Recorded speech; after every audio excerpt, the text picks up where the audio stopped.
Hello. Today I want to talk to you about a workshop I did this weekend or this past weekend, and it was called Coming Out of the Dark with the subtitle And Into the Light. Now, the idea behind it was that the group that got together, we basically talked about what keeps us from living the light that we know that we are, the light that I would say that Christ has called us all to be. And when I say all, I mean all. So you can take that where you want to take it. At any rate, in order to shape the context out of which I facilitated the class, I'm going to read a psalm to you. It's Psalm 139, and it says, "O Lord, you have searched me and known me. You know my sitting down and my rising up. You understand my thought afar off. You comprehend my path and my lying down, and are acquainted with all my ways. For there is not a word on my tongue, but behold, O Lord, you know it altogether. You have hedged me behind and before, and laid your hand upon me. Such knowledge is too wonderful for me. It is high, I cannot attain it. Where can I go from your spirit? Or where can I flee from your presence? If I ascend into heaven, you are there. If I make my bed in hell, behold, you are there. If I take the wings of the morning and dwell in the uttermost parts of the sea, even there your hand shall lead me, and your right hand shall hold me. If I say, surely the darkness shall fall on me, even the night shall be light about me. Indeed, the darkness shall not hide from you, but the night shines as the day. The darkness and the light are both alike to you. For you formed me, or formed my inward parts. You covered me in my mother's womb. I will praise you, for I am fearfully and wonderfully made. Marvelous are your works, and that my soul knows very well. My frame was not hidden from you when I was made in secret and skillfully wrought in the lowest parts of the earth. Your eyes saw my substance being yet unformed, and in your book there all were written, the days fashioned for me, when as yet there were none of them. How precious are your thoughts to me, O God! How great is the sum of them! If I should count them, they would be more in number than the sand. When I awake, I am still with you."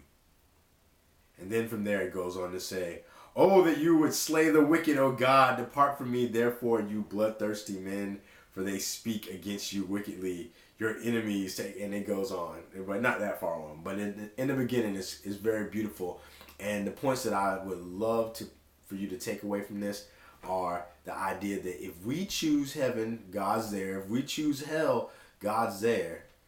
The operative word being choose, and also that the light and the dark are both alike to God. Now, that's a concept that some of us may have a hard time wrapping our minds around.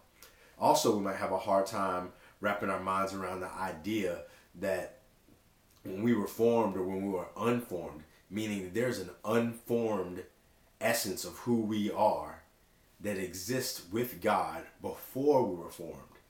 I won't even get into that right now.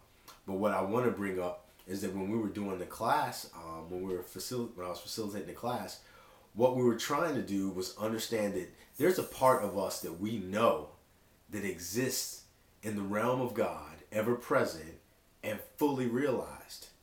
And then there's this distracted aspect of us that we often get caught up with in this corporeal expression of who we are. And we talked about how we could possibly be in intimate connection or relationship with the full essence of who we are, who God sees us to be, who God knows us to be, and who God has created us to be, and be that right here, right now. And then we talked about the things that distract us from that. And what we came to, the conclusion was that what distracts us from that is certain value that we put on certain relationships. And we went into this idea of transactional relationships, which are relationships where it's one thing exchanged for the other, and how we tend to operate in every dimension as if it's always transactional relationships instead of being a part of the holy relationship where nothing is missing from the other person or the other being or the other whatever we're in relationship with, and yet we can give fully to it and receive fully from it intimately without separation. And that we always give out of our fullness and we always receive in fullness, and that is the relationship that God has created for us that many of us unfortunately don't experience. In order to facilitate this awareness, what I had the people who participated in the group do was I had them go through 3 exercises. One exercise was to work with the partner that I assigned them and to say to the person, "You are so beautiful." And to continue to say it. And then afterwards, we talked about what it felt like to say it and what it felt like to hear it. The other exercise, or one of the other exercises, was to be able to say to the person, "I love you the most. I love you the most." And to continue to say that, and then after we got back together, talk about what it felt like to say it, and then talk about what it felt like to hear it. And lastly, I had them go through the exercise of saying, "I am so glad you're here. I am so glad that you're here." And after they went through that a few times, they were able to talk about what it felt like to say it and what it felt like to hear it. And as we went through those exercises, we were able to kind of connect in those spaces where we find it hard to believe that we're beautiful, hard to believe that we're loved the most, and hard to believe that anyone is glad that we're here. But the reason why I had them go through those exercises was to first get honest about the difficulty in receiving that or those messages. And then asking, well, why is it difficult to receive those messages? And what we came up with is a lot of times we empower other people to be the ones that give us those messages. And if we don't receive those messages from the people that we have empowered, then we feel like something is missing from us. When in fact, that's not true. Because to God, we are all beautiful. To God, we are all loved the most. And to God, God is so glad that we're here. But how come we don't know it, and how come we don't live out of it? That was the question. And the definitions that we come up with, the limitations that we come up with, are what we usually identify ourselves with. And that is the darkness that we give our power to. And so the invitation of the class was to no longer give our power to those definitions nor those limitations, but to stand in the light that God knows, the light that the Bible talks about, that says the light and the dark are the same to you, O God. To live in that space and to know that that light is the light out of which we're born, the light out of which we live, and the light out of which we will continue to go toward. An ever expanding light that continues to remind us just how powerful, wonderful, and accepted we are.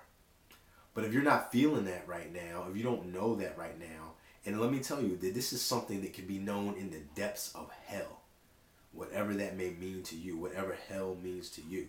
Because it does say in this very same book, this very same word that's in my situation is on a tablet, it says that if I ascend to heaven, if I ascend to heaven, God is there. And if I choose to make my bed in hell, God is there.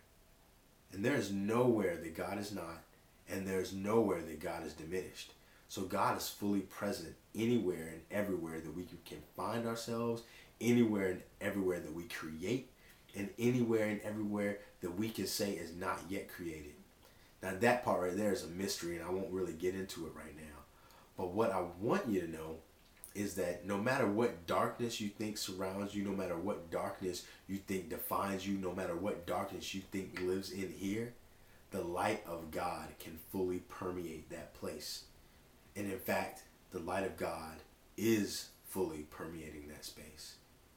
But we've been given what we like to call free will, what we like to call, in my space, the opportunity of knowing who we are, why we are, and what we're supposed to do with it. And so, because of that liberty, many of us have chosen to limit ourselves and to limit others.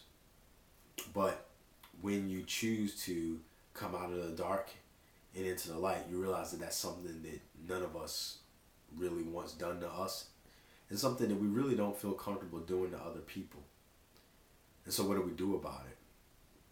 Well, we stop justifying our existence with criteria that's established by I don't know who. Stop comparing ourselves to a standard that's made up, and stop judging others who don't make the choices that we make. Because there is actually a third option out there. A lot of us think that what we choose not to do has to be judged, and what we choose to do has to be justified. And we don't know that there is a third space of eternal liberty that God has given to all beings, to all life. And it's all of our inheritance. It's a space that we can all live out of and freely get to know one another. I'm inviting you into that space, even though you're already there and you don't know it. And that's what coming out of the dark is about. If you look below, I'm going to explain this a little bit more detail in some words, and invite you to participate in the exercises that I talked about if you can find a partner that will work those exercises out with you. If not, just try to put yourself in a place of receptivity, maybe through meditation or something like that, and just be aware that you are so beautiful, that you are loved the most, and that we are glad that you're here. And if you can accept that and you can believe that, then you can walk out in the world in a power that most people may never know. Not because it's not available to them, but because they've chosen not to receive it for themselves so that they don't have to give it to others. Again, that's a mystery that is not that hard to solve. At any rate, I think you're beautiful. I love you the most. And I'm glad you're here. And if you believe that, then connect with me. Let's keep talking about this. Let's spread this, and let's be this. Take care.